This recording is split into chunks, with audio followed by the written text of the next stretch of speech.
ಸಾಯಿರಾಮ್.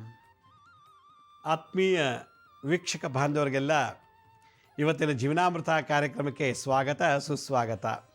ವೀಕ್ಷಕರೇ, ನಿನ್ನೆ ಸಂಚಿಕೆಯಲ್ಲಿ ಒಂದು ಗರ್ಭಿಣಿ ಸ್ತ್ರೀಗೆ ಯಾವ್ಯಾವ ರೀತಿ ಹಿಂಸೆಗಳನ್ನು ಅನುಭವಿಸ್ತಾರೆ, ಕೆಲವು ಗರ್ಭಿಣಿಸು ಸಡನ್ ಸತ್ತೋಗ್ಬೋದು ಮಗು ಹೊಟ್ಟೆಲಿದ್ದಾಗಲೇ,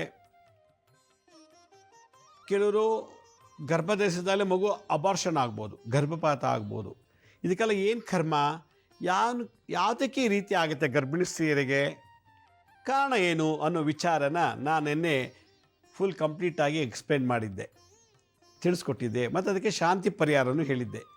ಈಗ ಯಾರ್ಯಾರು ಈ ಭೂಮಿನಲ್ಲಿ ಹೆಣ್ಣಾಗಿ ಹುಟ್ಟಿ ಮದುವೆ ಆಗೋ ಯೋಗ ಪಡೆದು ಮದುವೆ ಆದಮೇಲೆ ಅವ್ರಿಗೆ ಗರ್ಭಿಣಿ ಆಗೋ ಒಂದು ಯೋಗ ಜಾತಕದಲ್ಲಿ ಇದ್ದಾಗ ಅಂಥವರು ಆ ಗರ್ಭಿಣಿ ಆದಾಗ ಆ ಒಂದು ಗರ್ಭದಲ್ಲಿರೋ ಮಗುವನ್ನು ಯಾವ ರೀತಿ ಕಾಪಾಡ್ಕೋಬೇಕು, ಅವ್ರನ್ನ ಯಾಕೆ ಸಂರಕ್ಷಣೆ ಮಾಡ್ಕೋಬೇಕು ಅನ್ನೋ ಒಂದು ವಿಚಾರನ ನಾನು ಇವತ್ತಿನಿಂದ ತಿಳಿಸ್ತಾ ಹೋಗ್ತೀನಿ.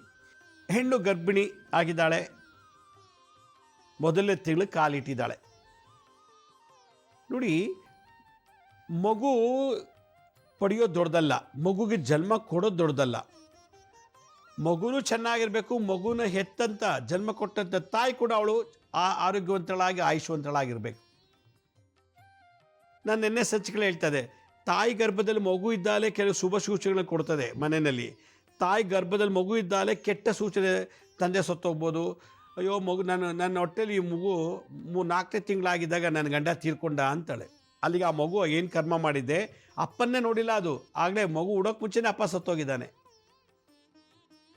ಕೆಲವು ಕಡೆ ಮಗು ಹೊಟ್ಟೆಲಿ ಇದ್ದಾಗಲೇ ಗಂಡ ಹೆಂಡತಿ ಅಪ್ಪ ಮೇಲೆ ಚೆನ್ನಾಗಿರ್ತಾರೆ, ಜಮೀನು ಕಳ್ಕೊಂಡ್ರು, ತೋಟ ಕಳ್ಕೊಂಡ್ರು, ಹೊಲ ಕಳ್ಕೊಂಬಿಟ್ರು, ಮಾರ್ಕೊಂಬಿಟ್ರು, ಕಾರು ಎಲ್ಲ ಆಯಿತು, ಎಲ್ಲ ಹೊಟ್ಟೋಯ್ತು ಮಗು ಹೊಟ್ಟೆಲಿದ್ದಾಗಲೇ. ಇದೆಲ್ಲ ಸೂಚನೆ ಕೊಡ್ತಾ ಇದೆ. ಮಗು ಹೊಟ್ಟೆಲಿದ್ದೇ ಇಷ್ಟು ಕೆಟ್ಟದ್ದು ಒಳ್ಳೇದು ಮಾಡ್ತಿರ್ಬೇಕಾರೆ ಇನ್ನು ತಾಯಿಗೆ ಹೆಂಗಿದಾಗತ್ತೆ. ಆದ್ದರಿಂದ ಕೆಲವರು ತಾಯಂದಿರು ಪೂರ್ವಜನ್ಮದಲ್ಲಿ ಏನಾದರೂ ತೊಂದರೆ ಕೊಟ್ಟಿದ್ರೆ ಬೇರೆಯವ್ರಿಗೆ, ಅವರು ಈಗ ಗರ್ಭಿಣಿಯಾದಾಗ ತೊಂದರೆಗಳು ಅನುಭವಿಸ್ತಾರೆ ಅಂತ ನಾನು ನಿನ್ನೆ ಸಂಚಿಕೆಯಲ್ಲಿ ಹೇಳಿದ್ದೀನಿ. ಯಾರ್ಯಾರು ನಿನ್ನೆ ಸಂಚಿಕೆ ನೋಡಿಲ್ವೋ, ಶನಿವಾರದ ಎಪಿಸೋಡ್ ನೋಡಿಲ್ವೋ, ದಯವಿಟ್ಟು ನೋಡಿ. ಅದು ಬೇಸಿಕ್ ಇಂಟ್ರಡಕ್ಷನ್ನು. ಇದು ಡೀಟೇಲಾಗಿ 1 ತಿಂಗಳು 2 ತಿಂಗಳು 3 ತಿಂಗಳಿಗೆ ಗರ್ಭಿಣಿಲಾಗೋ ಬಾಲಾರಿಷ್ಟ, ಮಗುಗಲ್ಲ ಗರ್ಭಿಣಿಯರಿಗೆ ಆಗೋ ಬಾಲಾರಿಷ್ಟದ ಬಗ್ಗೆ ನಾನು ಹೇಳ್ತಾ ಹೊರಟಿದ್ದೀನಿ ಇವತ್ತಿನಿಂದ. ನನಗೆಷ್ಟು ಸಾಧ್ಯವೋ ಅಷ್ಟು ಶುಕಮುನಿಗಳು ಏನು ಹೇಳಿದಾರೋ, ಆ ಶುಕಮುನಿಗಳು ಗರ್ಭಿಣಿ ಸ್ತ್ರೀನಲ್ಲಿ ಆಗುವಂಥ ದೋಷಗಳನ್ನು ಶುಕಮುನಿಗಳು ಬಹಳಷ್ಟು ರಿಸರ್ಚ್ ಮಾಡಿ ಸಂಶೋಧನೆ ಮಾಡಿ ಈ ಜಗತ್ತಿಗೆ ಒಂದು ಒಳ್ಳೆ ನಾಲೆಡ್ಜ್ ಕೊಟ್ಟಿದ್ದಾರೆ. ಇದು ಗೊತ್ತೇ ಇಲ್ಲ, ಸುಮ್ಮನೆ ಉಡ್ತೀವಿ, ಬೆಳಿತೀವಿ, ಮದುವೆ ಆಗ್ತೀವಿ, ಗರ್ಭಿಣಿ ಆಗ್ತೀವಿ, ಮಕ್ಕಳು ಜನ್ಮ ಕೊಡ್ತೀವಿ. ನನಗೆ ತಾಯ್ತನ ಬಂದಿದೆ, ತಾಯ್ತನ ಬರೋದು ದೊಡ್ಡದಲ್ಲ. ನಾನು ಆರೋಗ್ಯವಾಗಿ ಬದುಕಬೇಕು, ಆಯುಷ್ಯವಂತಾಗಿರಬೇಕು, ಹಾಗೆ ನನ್ನ ಮಗ ನನಗಿಂತೂ ಹೆಚ್ಚಿಗೆ ಒಳ್ಳೆಯ ಮಕ್ಕಳು, ನಾನು ಜನ್ಮ ಕೊಡೋ ಮಕ್ಕಳು ಚೆನ್ನಾಗಿರಬೇಕು ಅಂದರೆ ಆಯಾ ತಿಂಗಳಿಗೆ ಒಂದೊಂದು ಕೆಲವು ಶಾಂತಿ ಪರಿಹಾರ ಮಾಡಬೇಕು ಅಂತ ಶುಕಮುನಿಗಳು ಹೇಳಿದ್ದಾರೆ. ತಾಯಿ ಈಗ 1ನೇ ತಿಂಗಳಿಗೆ ಬಂದಿದ್ದಾಳೆ, ಗರ್ಭಿಣಿ ಆಗಿದ್ದಾಳೆ, 1ನೇ ತಿಂಗಳ ಗರ್ಭಿಣಿ ಸ್ತ್ರೀ. ಈ ಗರ್ಭಿಣಿ ಸ್ತ್ರೀ ಅವಳಿಗೇನು ಗೊತ್ತಿಲ್ಲ, ಫಸ್ಟ್ ಟೈಮ್ ಗರ್ಭಿಣಿ ಆಗಿದ್ದಾಳೆ, ಅಥವಾ 2ನೇ ಮಗುಗಾಗಿರ್ಬೋದು, ಅಥವಾ 3ನೇ ಮಗುಗೆ ತಾಯಿ ಆಗಿರ್ಬೋದು. ಹೊಟ್ಟೆಯಲ್ಲಿ 3ನೇ ಮಗು ಬೆಳೀತಾ ಇದೆ, 1ನೇ ಮಗುಗಾಗಿರಲಿಲ್ಲ, 2ನೇ ಮಗುಗೂ ಆಗಿಲ್ಲ, 3ನೇ ಮಗುಗೆ ತೊಂದರೆ ಆಗ್ಬೋದು, ಹೇಳೋಕ್ಕಾಗಲ್ಲ. ಅವ್ರವ್ರ ಕರ್ಮಾನುಸಾರವಾಗಿ ಪೂರ್ವಜಮನ ಏನೇನು ಕೆಟ್ಟದ್ದು ಮಾಡಿದ್ರು ಹೆಂಗಸಾಗಿ, ಅದೆಲ್ಲ ಚಿತ್ರಗುಪ್ಪರ ಹತ್ರ ಲಾಕರಲ್ಲಿದೆ ಆ ಕೆಟ್ಟ ಕರ್ಮ.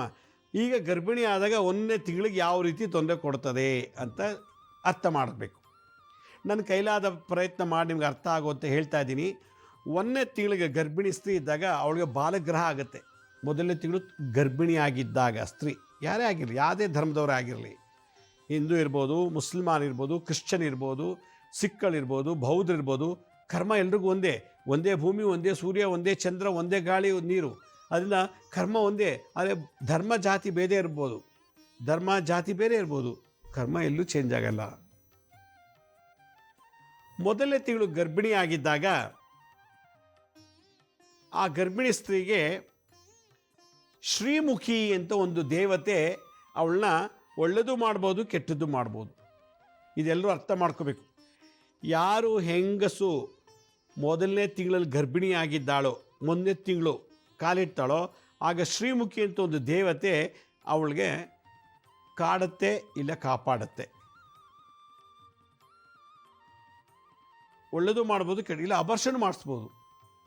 ಇಲ್ಲ ಆ ಮಗು ಒಳಗಡೆ ಇದ್ದಾಗಲೇ ತಾಯಿಗೆ ಹಲವಾರು ತೊಂದರೆಗಳನ್ನು ಅನುಭವಿಸೋಕ್ಕೆ ಕೊಡ್ಬೋದು. ಅಯ್ಯೋ ಈ ಮಗು ಹೊಟ್ಟೆಲಿದ್ದಾಗ ಪಡಬಾರ್ದೆಲ್ಲ ಕಷ್ಟಪಟ್ಟೆ ನಾನು ಅಂತಾಳೆ ತಾಯಿ. ಅದರಿಂದ ಮೊದಲನೇ ತಿಂಗಳು ದೇವತೆ ಶ್ರೀಮುಖಿ. ಶ್ರೀ ಅಂದರೆ ಲಕ್ಷ್ಮಿ, ಮುಖಿ ಅಂದರೆ ಸುಂದರವಾದಂಥ ಮುಖ ಉಳ್ಳವಳು.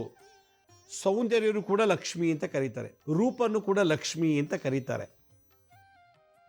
ಭಾಳ ಬ್ಯೂಟಿಫುಲ್ ಆಗಿದ್ದಾಳೆ ಅವಳು ಅಂದಾಗ ಅದೊಂದು ಲಕ್ಷ್ಮಿ ಕಳೆ. ಲಕ್ಷ್ಮಿ ಸೌಂದರ್ಯನು ಕೂಡ ಲಕ್ಷ್ಮಿ. ದುಡ್ಡು ಒಂದೇ ಲಕ್ಷ್ಮಿ ಅಲ್ಲ, ಚಿನ್ನ ಒಡವೆ ಬೆಳ್ಳಿ ಅದು ಲಕ್ಷ್ಮಿ ಅಂತಲ್ಲ, ಅದು ಲಕ್ಷ್ಮಿನೇ.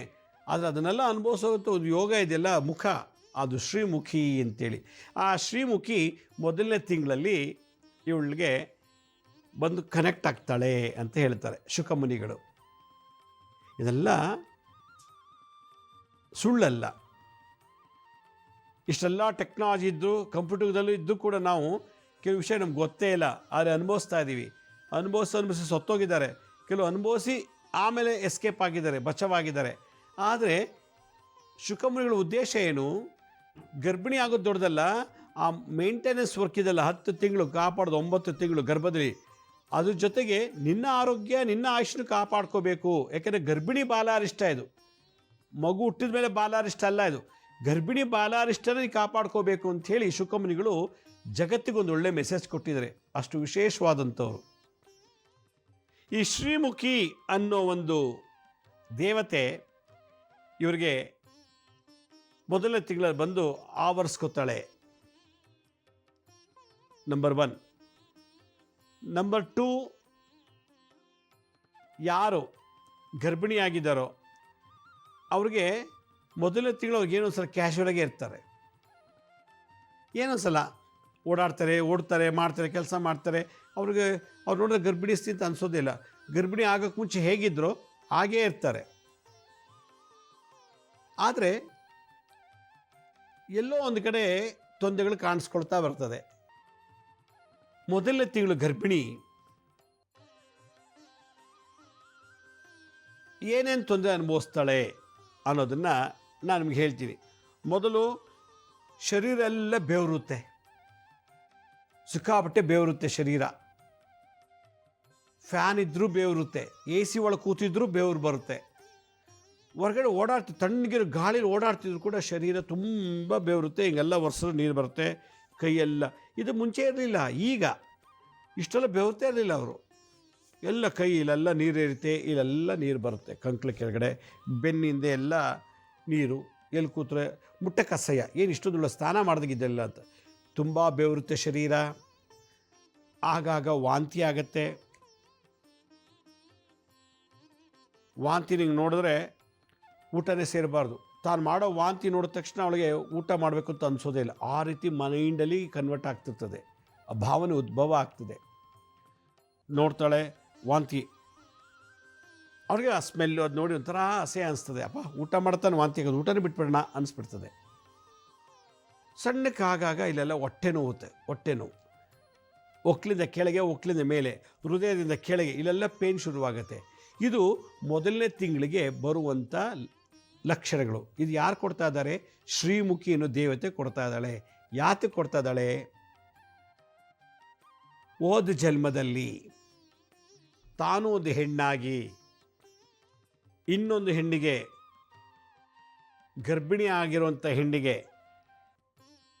ಬೈಯೋದು, ವಾಂತಿ ಆಗೋ ಥರ ಊಟದಲ್ಲಿ ಏನೋ ಒಂದು ಕಲಬೆರಕೆ ಬೆಳೆಸ್ಕೊಡೋದು,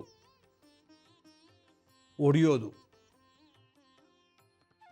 ನೀರು ಹೆಚ್ಚೋದು, ಈ ಥರದ್ದೆಲ್ಲ ಮಾಡಿದರೆ ಆ ಕರ್ಮ ಅವಳು ಲಾಕಲ್ಲಿ ಇರ್ತದೆ. ಓ ಜನ್ಮ ಕರ್ಮ. ಈ ಜನ್ಮದಲ್ಲಿ ಮದುವೆ ಆಗಿ ಬಸ್ರಿ ಆಗಿದ್ದಾಳೆ, ಈಗ ಗರ್ಭಿಣಿ ಆಗಿದೆ 1ನೇ ತಿಂಗಳಿಗೆ, ಆ ಲಾಕರಿಂದ ಓ ಜನ್ಮ ಕರ್ಮ ಈ ರೀತಿ ಬರ್ತದೆ. ಇದನ್ನು ತಗೊಂಬಂದು ಈ ಅನುಭವಿಸೋಕ್ಕೆ ಬಿಡೋರು ಯಾರು? ಶ್ರೀಮುಖಿ ಅಂಥೇಳಿ ದೇವತೆ. ಆದ್ದರಿಂದ ಮೊದಲನೇ ತಿಂಗಳ ಗರ್ಭಿಣಿಗೆ ಈ ಲಕ್ಷಣಗಳಿರ್ತದೆ, ಈಗ ಹೇಳಿದಂಥ ಲಕ್ಷಣಗಳು. ಅದನ್ನು ಅನುಭವಿಸುವಂತೆ ಕೂತಿ ಅನುಭವಿಸೋಗಿ ಮಾಡುತ್ತಿರೋರು ಯಾರು? ಶ್ರೀಮುಖಿ. ಅದರಿಂದ ಮೊದಲನೇ ತಿಂಗಳು ಶ್ರೀಮುಖಿ ಅನ್ನೋ ದೇವರಿಗೆ ಗರ್ಭಿಣಿ ಸ್ತ್ರೀ ಪೂಜೆ ಮಾಡಿದರೆ ಓ ಜನ್ಮದ ಕರ್ಮ ಆ ಲಾಕರಿಂದ ಇಲ್ಲಿಗೆ ಬರೋಲ್ಲ, ಅಲ್ಲೇ ಸುಟ್ಟು ಬರೋಣ ಆಗಿಬಿಡ್ತದೆ. ಅದರಿಂದ ಈ ಜನ್ಮದಲ್ಲಿ ಯಾರ್ಯಾರು ಗರ್ಭಿಣಿ ಆಗಿದ್ದೀರೋ ಅಥವಾ ಗರ್ಭಿಣಿ ಆಗೋಕ್ಕೆ ಮುಂಚೆನೇ ಇದು ಗರ್ಭಿಣಿಯರಿಗೆ ಬರೋದು, ಮಕ್ಕಳ ಬಂಜೆಗೆ ಬರಲ್ಲ. ಇದು ಬಂಜೆ ಆಗಿರೋರಿಗೆ, ಬಂಜೆ ಸ್ತ್ರೀಗಿದೆಲ್ಲ ಅನುಭವನೇ ಆಗೋದಿಲ್ಲ, ಯಾಕೆಂದ್ರೆ ಅವ್ರು ಗರ್ಭಿಣಿನೇ ಆಗಿಲ್ವಲ್ಲ. ಆದ್ದರಿಂದ ಯಾರ್ಯಾರು ಈಗ ಸ್ತ್ರೀಯಾಗಿ ಹುಟ್ಟಿದಿರೋ ಅತ್ತೆಗೆ, ಮಾವನಿಗೆ, ಗಂಡನ್ನ, ಅಕ್ಕ ತಂಗಿಯರಿಗೆ, ಅಣ್ಣ ತಂಗಿಯರಿಗೆ ಮತ್ತು ಬೇರೆ ಸ್ತ್ರೀಯರಿಗೆ ಬೈಯೋದು, ನೀಚಲ್ಲೋದು, ಹೊಟ್ಟೆ ಉರ್ಸ್ಕೊಳ್ಳೋದು, ಹೊಟ್ಟೆ ಉರ್ಸ್ಕೋತಿರೋ ಅಷ್ಟೇ ನೋವು ನೀವು ಈ 1ನೇ ತಿಂಗಳಲ್ಲಿ ಅನುಭವಿಸ್ತೀರ. ನೀವು ಎಷ್ಟು ನೀರು ಕೊಡಲ್ಲ, ಔಷಧಿ ಕೊಡಲ್ಲ, ಬೈಯೋದು ಎಲ್ಲ ಮಾಡಿದರೆ ಶರೀರ ಪೂರ್ತಿ ಬೆವರುತ್ತೆ. ಎದುರಿಸಿರ್ತೀರಲ್ಲ ಬೈದು ಮಾಡಿ ಎಲ್ಲ ಜನ್ಮದಲ್ಲಿ, ಅದು ಬೆವರು ರೂಪದಲ್ಲಿ ಚೆನ್ನಾಗಿ ಇದಾಗತ್ತೆ. ಹೊಟ್ಟೆ ತುಂಬ ಊಟ ಕೊಡಲ್ಲ ಅತ್ತೆ ಮಾವದಿರಿಗೆ, ಹೊಟ್ಟೆ ತುಂಬ ನೀರು ಕೊಡೋದಿಲ್ಲ, ಬೈಗುಳ. ಯಾವಾಗ ಹೊಟ್ಟೆ ತುಂಬ ಊಟ ಕೊಡಲು ಹೊಟ್ಟೆನೂ ಶುರುವಾಗತ್ತೆ 1ನೇ ತಿಂಗಳಲ್ಲಿ. ಇದೇ ಕರ್ಮ. ಅದಕ್ಕೆ ನೀವು ಏನು ಕೊಡ್ತೀರೋ ಅದು ವಾಪಸ್ ನಮಗೆ ಬರುತ್ತೆ. ಅದಕ್ಕೆ ಗಿವ್ ಆ್ಯಂಡ್ ಟೇಕ್ ಪಾಲಿಸಿ ಜಗತ್ತಿರೋದು. ಅದಕ್ಕೆ law of attraction, law of vibration. Attract ಮಾಡ್ತು ಕರ್ಮ, ಇಲ್ಲಿ ವೈಬ್ರೇಟ್ ಮಾಡ್ತಾ ಇದೆ. ಇದೇ ಸಿದ್ಧಾಂತ. ಅದಕ್ಕೆ ಯಾವುದು ನಮಗೆ ವಾಪಸ್ಸು ಬರಲೇ ಇಲ್ಲ ಅಂತ ಯೋಚನೆ ಮಾಡೋಂಗೇ ಇಲ್ಲ. ಏನು ಒಂದು ಕಸ ತೆಗೆದಲ್ಲಿ ಬಿಸಾಕಿದ್ರು ಕೂಡ ಆ ಕರ್ಮದ ಫಲ ನಮ್ಗೆ ಬಂದೇ ಬರುತ್ತೆ ಈ ಜನ್ಮದಲ್ಲಿ. ಅದನ್ನ ಹೆಣ್ಣಾಗಿ ಹುಟ್ಟಿರೋರು ಅತ್ತೆ ಮಾವದಿರನ್ನ ಚೆನ್ನಾಗಿ ನೋಡ್ಕೋಬೇಕು. ತಾನು ಮದುವೆಯಾಗಿ ಹೋದಂಥ ಮನೆಗೆ ಯಾರಿದ್ರು ಅವ್ರನ್ನೆಲ್ಲರೂ ಪ್ರೀತಿ ವಾತ್ಸಲ್ಯದಿಂದ ನೋಡಿಕೊಂಡ್ರೆ ಈ ನೆಕ್ಸ್ಟ್ ಬರ್ತಲ್ಲಿ ನೀವು ಗರ್ಭಿಣಿ ಆದಾಗ ಶ್ರೀಮುಖಿಯನ್ನು ಒಳ್ಳೇದು ಮಾಡ್ತಾಳೆ. ಆದ್ದರಿಂದ 1ನೇ ತಿಂಗಳಿಗೆ ವಾಂತಿ ಆಗಲ್ಲ, ಹೊಟ್ಟೆ ನೋವು ಬರಲ್ಲ, ಬೆವರು ಬರೋದಿಲ್ಲ. ಈ 3 ಇಲ್ಲ ಅಂದರೆ ಅವಳು ಚೆನ್ನಾಗಿದ್ಲು ಜನ್ಮದಲ್ಲಿ ಅಂತ. ಈ 3 1ನೇ ತಿಂಗಳು ಅನುಭವಿಸ್ತಿರ್ತಾಳೆ ಅಂದರೆ ಅವಳು ಈ ಕರ್ಮ ಮಾಡಿದಾಳೆ ಅಂತ. ಇದು ಲಕ್ಷಣ ಆಯಿತು. ಹಾಗಾದರೆ ಶ್ರೀಮುಖಿಗೆ ಅಕಸ್ಮಾತ್ ಅಬಾರ್ಷನ್ ಆಗ್ಬೋದು, ಹೇಳೋಕ್ಕಾಗಲ್ಲ. ಅಬಾರ್ಷನ್ ಆಗ್ಬೋದು, ಗರ್ಭಪಾತ ಆಗ್ಬೋದು. ಆಗಬಾರ್ದು ಅನ್ನೋದಾಗಿದ್ದರೆ, ಮತ್ತು ಈ ನೋವು ಮತ್ತೆ ರಿಪೀಟ್ ಆಗಬಾರ್ದು, ಬೆವರು ಬರಬಾರ್ದು, ಹೊಟ್ಟೆ ನೋವು ಬರಬಾರ್ದು, ಮತ್ತು ವಾಂತಿ ಆಗಬಾರ್ದು. ವಾಂತಿ ಗರ್ಭಿಣಿಯಾಗಿ ಹೇಳಿದ್ರೆ ವಾಂತಿ ಮಾಡ್ಕೋತೀವಿ, ಇದು ಶುಭ ಸೂಚನೆ ಅಂತಾರೆ. ಅಲ್ಲ, ಇದು ಶುಭ ಅಲ್ಲ, ಇದು ಅಶುಭ, ಕೆಟ್ಟ ಶಕುನ. ಅವಳು ವಾಂತಿ ಮಾಡ್ಕೋತಿದ್ದಾಳೆ ಅಂದರೆ ಕೆಟ್ಟ ಶಕುನ. ಅದು ಶ್ರೀಮುಖಿ ಮಾಡಿಸ್ತಾ ಇದ್ದಾಳೆ. ಅವಳು 1ನೇ ತಿಂಗಳು ದೇವತೆ, 1ನೇ ತಿಂಗಳು ಗರ್ಭಿಣಿ ದೇವತೆ ಶ್ರೀಮುಖಿ. ಅದಕ್ಕೇನು ಮಾಡಬೇಕು? ತಂತ್ರ ಏನು ಮಾಡಬೇಕು? ಒಂದು ಬೆಲ್ಲದ ಪುಡಿ ಅಥವಾ ಬೆಲ್ಲ ತೊಗೊಳ್ಳಿ, 1 ಅಚ್ಚು ಬೆಲ್ಲ, ಮೃತ್ಯುಂಜಯ, ಬಾಳೆಹಣ್ಣು, ನವಗ್ರಹದಲ್ಲಿ ತೆಂಗಿನಕಾಯಿ ಮತ್ತು ಬಾಳೆಹಣ್ಣು ನವಗ್ರಹ ಇರ್ತದೆ, ಅಂಶ ಇರ್ತದೆ. 1-2 ಬಾಳೆಹಣ್ಣು ತೊಗೊಳ್ಳಿ. ಯಾವ ಜಾತಿ ಏಲಕ್ಕಿ ಬಾಳೆಹಣ್ಣು ಆಗ್ಬೋದು, ರಸಬಾಳೆ ಇರ್ಬೋದು, ಯಾವುದೋ ಒಂದು ಬಾಳೆಹಣ್ಣು ಒಂದು ತಟ್ಟೆಗೆ ಇಟ್ಕೊಳ್ಳಿ. ಬೆಲ್ಲ, ಬಾಳೆಹಣ್ಣು, ವಿಳ್ಯದೆಲೆ, ಅಡಿಕೆ, 1-2 ಕಾಯಿನು ಎಲ್ಲ ಇಟ್ಕೊಳ್ಳಿ. ಅಷ್ಟ ಕುಂಕುಮ, ಗಂಧದ ಕಡ್ಡಿ, ಧೂಪ, ದೀಪ ಎಲ್ಲ ರೆಡಿ ಮಾಡ್ಕೊಳ್ಳಿ. ಎಲ್ಲ ರೆಡಿ ಮಾಡ್ಕೊಂಬಿಟ್ಟು ಪೂರ್ವ ಅಥವಾ ಉತ್ತರಕ್ಕೆ ಮುಖ ಮಾಡಿಕೊಂಡು, ಪೂರ್ವ ಅಥವಾ ಉತ್ತರಕ್ಕೆ ಮುಖ ಮಾಡ್ಕೊಳ್ಳಿ. ಎಲ್ಲ ಒಂದು ತಟ್ಟೆಯಲ್ಲಿ ಇಟ್ಕೊಳ್ಳಿ. ಒಂದು ಬೆಲ್ಲದ ಅಚ್ಚು, 1-2 ಬಾಳೆಹಣ್ಣು, ಒಂದಷ್ಟು ಕಾಣಿಕೆ, 1-2-3 ರೂಪಾಯಿ, 1 ರೂಪಾಯಿ 3 ಅಥವಾ 2 ರೂಪಾಯಿ 3, ಯಾವುದು ಯಥಾಶಕ್ತಿ ನಿಮಗೇನಿದೆ ಅದು. ಶ್ರೀಮುಖಿಗೆ ದಿನಕ್ಕೆ ಕೊಡಬೇಕು. ಹೆಂಗೆ ಕೊಡ್ತೀರಿ? ಬಂದು ತೊಗೊಂಡೋಗ್ತಾರಾ? ಇಲ್ಲ. ಇದನ್ನು ನೀಟಾಗಿ ಒಂದು ತಟ್ಟೆಲಿಟ್ಟು ದೀಪ ಹಚ್ಚಿ. ಇದು ಯಾರು ಮಾಡಬೇಕು? 1ನೇ ತಿಂಗಳು ಗರ್ಭಿಣಿ ಮಾಡಬೇಕು. ಯಾವಾಗ ಮಾಡಬೇಕು? ಹುಣ್ಣಿಮೆ ಅಥವಾ ಅಮಾವಾಸ್ಯೆ ಸಹ ಮಾಡ್ಬೋದು. ಅಥವಾ ನಿಮ್ಗೆ ಯಾವಾಗ ಫ್ರೀ ಸಿಗುತ್ತೋ ತಿಂಗಳ 1-2 ಸಲ ಮಾಡಿಬಿಡಿ. ಹುಣ್ಣಿಮೆ 1 ಸಲ, ಅಮಾವಾಸ್ಯೆಗೆ 1 ಸಲ ಮಾಡಿದ್ರೆ ಜನ್ಮದ ಸ್ತ್ರೀ ಶಾಪ ಅದೆಲ್ಲ ನಿವಾರಣೆ ಆಗುತ್ತೆ. ನಿಮಗೆ ಹುಣ್ಣಿಮೆ ಅಮಾವಾಸ್ಯೆ ನೀವು ಇರಲ್ಲ, ಮಾಡೋಕ್ಕಾಗಲ್ಲ, ಸಿಕ್ಕಿಲ್ಲ, ಬೇರೆ ಕಡೆ ಇರ್ತೀರಿ ಅಂದರೆ ಯಾವುದಾದ್ರು ತಿಂಗಳಲ್ಲಿ 2 ಸಲ ಈ ಕಾರ್ಯಕ್ರಮ ಮಾಡಬೇಕು, ಈ ಪೂಜೆ ಮಾಡಬೇಕು. ಎಲ್ಲ ತಗೊಳ್ಳಿ. ಅರ್ಶಿನ, ಕುಂಕುಮ, ಗಂಧ, ಅಕ್ಷತೆ ಎಲ್ಲ ಅದಕ್ಕೆ ಇಡಿ.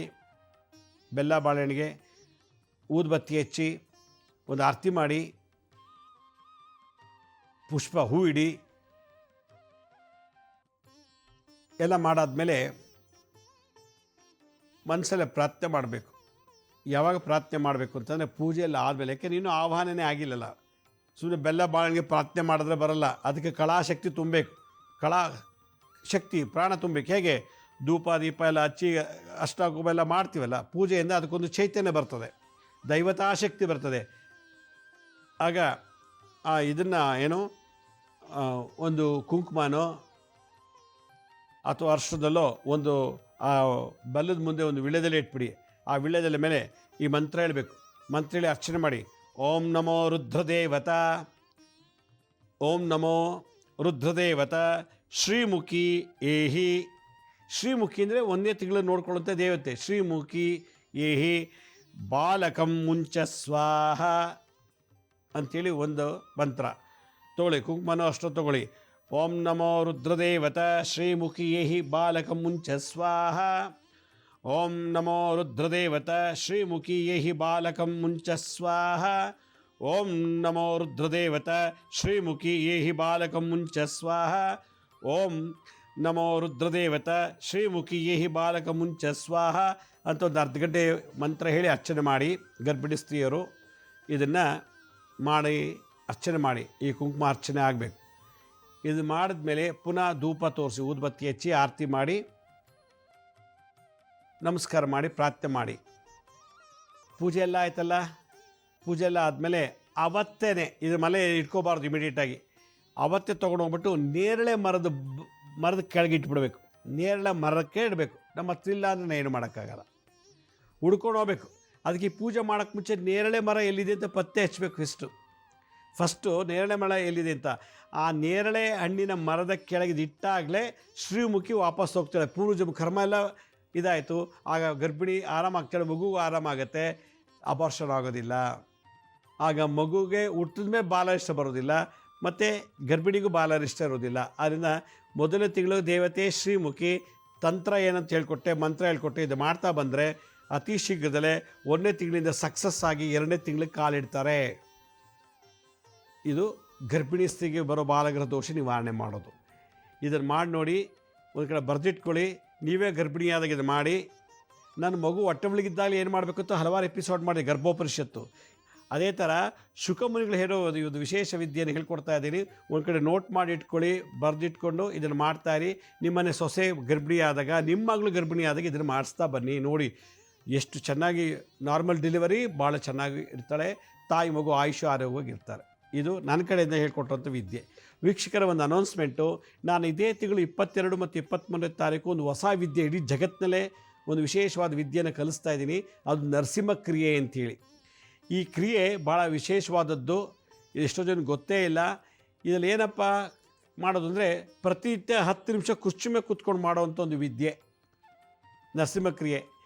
ಯಾವುದು ಅಂತಂದರೆ ಹುಚ್ಚುಚ್ಚಾಗಿ ಮಾತಾಡೋದು, ಬ್ರೈನ್ ಟ್ಯೂಮರ್, ಬ್ರೈನ್ಗೆ ಕ್ಷಯ, ಲಕ್ವಾ, ಬ್ರೈನಿಂದ ಬರೋದು ಲಕ್ವಾ, ಅತಿ ಮರುವು, ಡೆಮೆನ್ಷಿಯಾ, ಹುಚ್ಚು, ಸ್ಕಿಜೋಫರ್ನಿಯಾ, ಬೈಪಾಲರ್ ಡಿಸಾರ್ಡರ್ಸು, ಕಣ್ಣಲ್ಲಿ ದೋಷ ಇತ್ತು ಅಂದರೆ, ಕಿವಿಲ್ ದೋಷ ಇತ್ತು ಅಂದರೆ, ಮೂಗಲ್ ದೋಷ ಇತ್ತು ಅಂದರೆ, ಅಲ್ಲಿಗೆ ಸಂಬಂಧಪಟ್ಟಂಥ ಕಾಯಿಲೆ, ಥೈರಾಯ್ಡು, ಗಂಟಲಿಗೆ ಸಂಬಂಧಪಟ್ಟದ್ದು, ಶ್ವಾಸಕೋಶ, ಹೃದಯ, ಹೊಟ್ಟೆಗೆ ಸಂಬಂಧಪಟ್ಟಂತೆ ಎಲ್ಲ ಥರ, ಡಯಾಬಿಟಿಸ್ ಇರ್ಬೋದು, ಬಿ ಪಿ ಇರ್ಬೋದು, ಗ್ಯಾಸ್ಟ್ರಿಟಿಕ್ಸ್ ಇರ್ಬೋದು, ಬಾಯಿ ದುರ್ವಾಸನೆ, ಹುಚ್ಚುಚ್ಚಾಗಿ ಮಾತಾಡೋದು, ಮಾಟಮಂತ್ರ ತಂತ್ರ ಬಾಧೆಯಿಂದ ನರಳುತ್ತಿದ್ರೆ, ಭೂತ ಪ್ರೇತಗಳ ಬಾಧೆಯಿಂದ ನರಳುತ್ತಿದ್ದರೆ ಅದನ್ನೆಲ್ಲ ಒಂದೇ 10 ನಿಮಿಷ ತೆಗೆದುಹಾಕುವಂಥ ವಿಶೇಷವಾದಂಥ ವಿದ್ಯೆ ನರಸಿಂಹ ಕ್ರಿಯೆ ಅಂತ.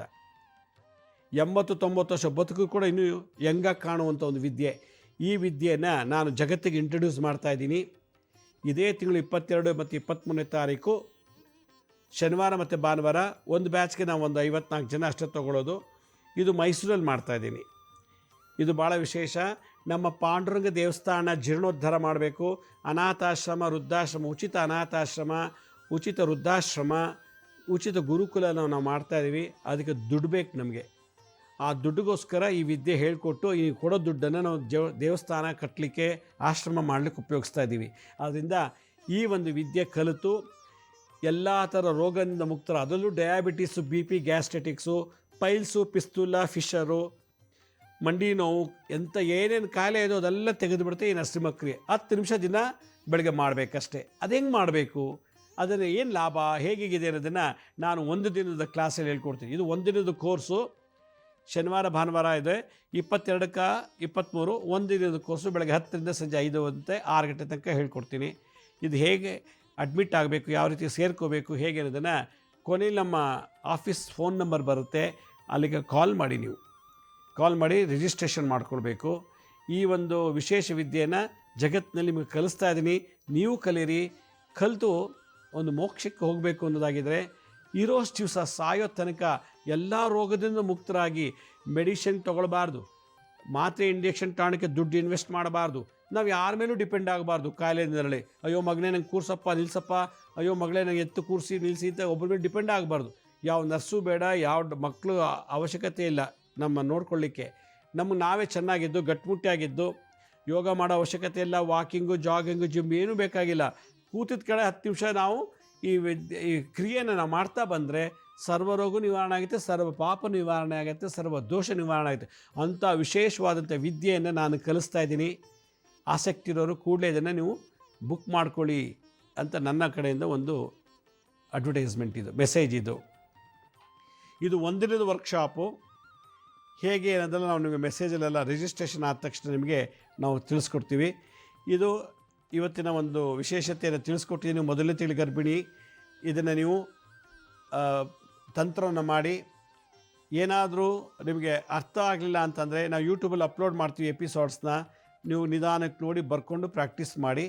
ನಾನು ಮುಂದಿನ ಸಂಚಿಕೆಯಲ್ಲಿ 2ನೇ ತಿಂಗಳಿಗೆ ಕಾಲಿಟ್ಟಾಗ, 2ನೇ ತಿಂಗಳು ಗರ್ಭಿಣಿ ಆದಾಗ ಯಾವ ದೇವತೆ ಬರುತ್ತೆ, 2ನೇ ತಿಂಗಳಿಗೆ ಏನೇನು ಸಿಂಪ್ಟಮ್ಸ್ ಆಗುತ್ತೆ, ಏನು ಮಂತ್ರ ತಂತ್ರ ಮಾಡಬೇಕು ಅನ್ನೋದನ್ನು ನಾಳಿನ ಸಂಚಿಕೆಯಲ್ಲಿ ತಿಳಿಸ್ಕೊಡ್ತೀನಿ. ನಮ್ಮ ಹಳೆ ಎಪಿಸೋಡ್ಸ್ ಯಾರು ನೋಡೋಕ್ಕಾಗಿಲ್ವೋ ಅವರು ನಮ್ಮ ಶಿರ್ಡಿ ಸಾಯಿ ಭಿಕ್ಷಾ ಕೇಂದ್ರ ಹೆಲ್ತ್ ಸೈನ್ಸ್ ಅಂತ 2 ಯೂಟ್ಯೂಬ್ ಚಾನಲ್ ಇದೆ. ಇದ್ರ ಜೊತೆಗೆ SSVK ಜ್ಞಾನೋದಯ ಅಂತ ಒಂದು ಮ್ಯೂಸಿಕ್ ಚಾನಲ್ ಇದೆ. 3ಕ್ಕೆ ಸಬ್ಸ್ಕ್ರೈಬ್ ಮಾಡ್ಕೊಳ್ಳಿ. ಪಕ್ಕದಲ್ಲಿರೋ ಬೆಲ್ ಬಟನ್ ಪ್ರೆಸ್ ಮಾಡಿ. ನೋಡಾದ್ಮೇಲೆ ಲೈಕ್ ಅನ್ನೋ ಬಟನ್ ಪ್ರೆಸ್ ಮಾಡಿ. ಲೈಕ್ ಅಂತ ಪ್ರೆಸ್ ಮಾಡಿದ್ರೆ ನಿಮ್ಮ ಆತ್ಮತೃಪ್ತಿ ಗೊತ್ತಾಯಿತು ಮತ್ತು ನನಗೆ ಕೊಡೋ ಒಂದು ಗೌರವ. ಅದರಿಂದ ಲೈಕ್ ಅನ್ನೋ ಬಟನ್ನ ಮರಿದನೇ ಪ್ರೆಸ್ ಮಾಡಬೇಕು. ಇನ್ನೊಂದು ಫೇಸ್ಬುಕ್ಕು, ಇನ್ಸ್ಟಾಗ್ರಾಮು, ಟ್ವಿಟ್ಟರ್, ಲಿಂಕ್ಡ್ಇನ್ ಕೂಡ ನಾವು ಎಲ್ಲ ಇನ್ಫಾರ್ಮೇಷನ್ನ ಟೈಮ್ ಟು ಟೈಮ್ ಅಪ್ಲೋಡ್ ಮಾಡ್ತಾ ಇದ್ದೀವಿ. ಅಲ್ಲೂ ನಿಮಗೆ ಭಾಳಷ್ಟು ಇನ್ಫಾರ್ಮೇಷನ್ ಸಿಗುತ್ತೆ. ಅಪಾಯಿಂಟ್ಮೆಂಟ್ಸ್ ಬೇಕಿದ್ದರೂ www.lakshmisrinivas.in ಅಂತ ನೀವೇ ಲಾಗಿನ್ ಆಗಿ ಯಾವ ಡೇಟಿಗೆ ಆ ಟೈಮಿಗೆ ನೀವೇ ಬುಕ್ ಮಾಡ್ಕೊಳ್ಳಿ. ಈ ನರಸಿಂಹಕ್ಕರಿಗೆ ಭಾಗವಹಿಸಿ ಕಲಿತು ವಿದ್ಯೆನ ನಾನು ಕಲಿಬೇಕು, ಈ ಒಂದು ವಿದ್ಯೆ ನರಸಿಂಹಕ್ಕರಿಗೆ ಕಲಿಬೇಕು ಅನ್ನೋ ಆಸಕ್ತಿ ಇತ್ತು ಅಂದರೆ ನಮ್ಮ ಸ್ಕ್ರೀನ್ ಮೇಲೆ ನಾನು ಅಲ್ಲಿ ತೋರಿಸ್ತೀನಿ ನೋಡಿ, ಕೊನೆಯಲ್ಲಿ ಆ ಆಫೀಸಿಗೆ ನಂಬರ್ ಫೋನ್ ಮಾಡಿ ನೀವು ಇಮಿಡಿಯೇಟಾಗಿ ಸೀಟ ಬುಕ್ ಮಾಡ್ಕೊಳ್ಳಿ ಅಂತ ಹೇಳ್ತಾ ಇವತ್ತಿನ ಸಂಚಿಕೆಯನ್ನು ಮುಗಿಸ್ತಾ ಇದ್ದೀನಿ. ಇದೇ ರೀತಿ ನಾಳಿನ ಸಂಚಿಕೆಯಲ್ಲಿ ಮತ್ತೊಂದು ವಿಶೇಷವಾದಂಥ ಮಾಹಿತಿಯನ್ನು ತಮ್ಮನ್ನು ಭೇಟಿ ಮಾಡ್ತೀನಿ. ಅಲ್ಲಿವರೆಗೂ ನನ್ನ ನಮಸ್ಕಾರ. ಸಾಯಿರಾಮ್.